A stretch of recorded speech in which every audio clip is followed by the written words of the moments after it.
સુરત મહાનગરપાલિકા દ્વારા આયોજિત શાળા પ્રવેશોત્સવમાં નાયબ મુખ્યમંત્રી હર્ષ સંઘવીએ શાળા ક્રમાંક 4546 અને 275માં 373 બાળકોને કુમકુમ તિલક કરી પ્રવેશ કરાવ્યો હતો।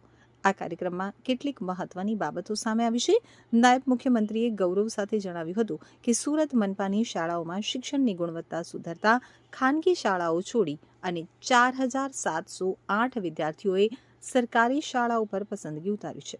હાલ સુરત મનપાની વિવિધ માધ્યમોની શાળાઓમાં આશરે 1,99,186 વિદ્યાર્થીઓ અભ્યાસ કરી રહ્યા છે। વિદ્યાર્થીઓને ઘરના પોલીસ બનવા હાકલ કાર્યક્રમ દરમિયાન નાયબ મુખ્યમંત્રીએ ટ્રાફિક સુરક્ષા ઉપર ભાર મૂકતા વિદ્યાર્થીઓને ઘરના પોલીસ બનવા અપીલ કરી હતી। તેમણે કહ્યું કે જો માતા પિતા હેલ્મેટ પહેર્યા વિના બહાર જાય તો બાળકોએ તેમને અટકાવવા જોઈએ અને હેલ્મેટ પહેરવા માટે આગ્રહ કે જીદ કરવી જોઈએ। તેમણે શિક્ષકો અને વાલીઓને મોબાઈલના વધુ પડતા ઉપયોગથી બચવા અને બાળકોને રમતા હસતા શિક્ષણ આપવા તથા સ્વચ્છતાના પાઠ શીખવવા ખાસ અનુરોધ કર્યો હતો। કાર્યક્રમમાં મહાનુભાવો દ્વારા શાળા પરિસરમાં વૃક્ષારોપણ કરવામાં આવ્યું હતું અને સૌએ ટ્રાફિક નિયમોના પાલન તથા જવાબદાર નાગરિક બનવાના શપથ લીધા હતા।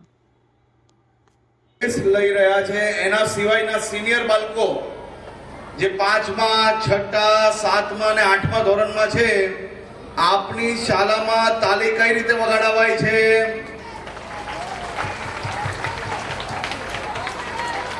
હું 1 2 3 કરીશ, પછી વગાડજો બધા સાથે, બરાબર છે? 1 2 3